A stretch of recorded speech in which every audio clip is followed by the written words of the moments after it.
जय श्री कृष्ण, जय श्री राम, जय श्री सच्चिदानंद। सभी प्रेमी भक्तों का गुरुमयी मैं यूट्यूब चैनल पर मैं हार्दिक अभिनंदन करती हूँ, स्वागत करती हूँ और आप सभी को धन्यवाद देती हूँ कि आप जो मेरी वीडियोज़ को इतना स्नेह दे रहे हैं, प्रेम दे रहे हैं। मैं आपसे प्रार्थना करती हूँ कि मेरी वीडियोज़ को अधिक से अधिक आगे बढ़ाइए, देखिए, उनकी प्रशंसा करिए और जो कमियाँ हैं उनको बताइए।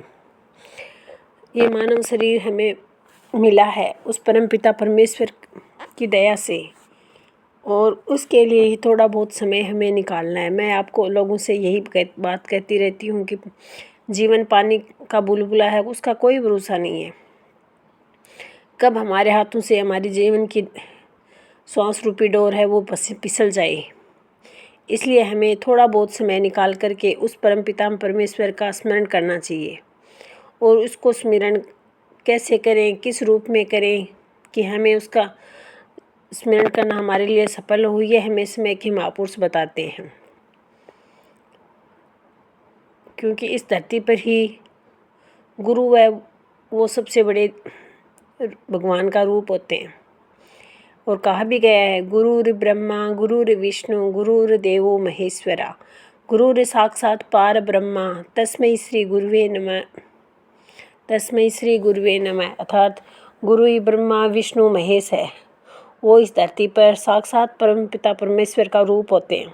और वही हमें ध्यान करना, नाम स्मरण करना, हमारे मन को एकाग्र करना, सब कुछ वही हमें सिखाते हैं। अतः उस परमपिता परमात्मा को जानने के लिए सर्वप्रथम हमें अपने गुरु की शरण में जाना चाहिए।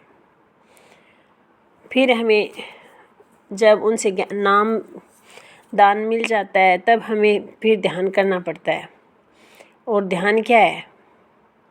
हमारी इंद्रियों को संयमित करने का साधन है। हमारे अंतःकरण में प्रत्यक्ष परमपिता परमात्मा के प्रकाश स्वरूप उस पावन प्रभु के पावन नाम में चित्त की वृत्तियों को पूर्ण एकाग्रता के साथ जुड़ने का नाम ही ध्यान है। और ध्यान है वो पाप का नाश करने वाला, माया का विरोध करने वाला और परमपिता परमात्मा को प्राप्त करने का एकमात्र साधन है, जिसके बारे में हमारे पुराणों में भी बहुत कुछ कहा गया है। जैन धर्मों में भी बहुत कुछ कहा गया है इसके बारे में कि ये राग द्वेष माया मोह के कुसंस्कारों को नष्ट करने वाला है। ध्यान के जरिए ही हम अपने मन के फैलाव को रोक सकते हैं और चित्त को स्थिर कर सकते हैं। चित्त में स्थिर होंगे तो एक साधक को साधना की प्रक्रिया को अच्छी तरह से समझ सकता है और वो शब्द ब्रह्मा से अपने को जोड़ता है। ध्यान की एक विशेष पद्धति है जो समय के तत्वदर्शी सदगुरु महाराज जी के सानिध्य में ही प्राप्त होती है। अतः हमें सबसे पहले उन महापुरुष की शरण में जाना चाहिए। फिर हमें ध्यान का स्वरूप, ध्यान की विधि, ध्यान के प्रकार, ध्यान का प्रभाव, ध्यान का फल, कल्याण चाहने वाले जिज्ञासु को चाहिए कि वो समय के तत्वदर्शी के सानिध्य में जाए और इन सब के बारे में जाने, तभी हमारा मानव जीवन सफल होता है। क्योंकि जितना इस धन के लालच में हम अपने जीवन को व्यर्थ ही खोएंगे।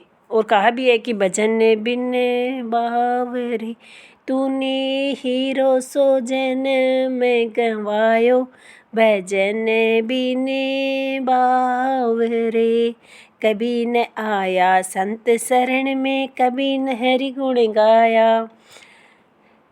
पच पच मर्यो बेल की नाही, सोए रहो उठ जायो, भजन बिन बावरे तूने हीरो सो जन में गवायो, भजन बिन बावरे। अतः हमें अपने जीवन को समय रहते इस व्यर्थ में खोने से बचाना है और संतों महापुरुषों की वाणी को हमेशा याद रखना है। समय के तत्वदर्शी महापुरुष की शरण में आइए, उनसे ज्ञान लीजिए और अपने जीवन को सुख शांति और समृद्धि से पूर्ण करिए। जय श्री सच्चिदानंद। जय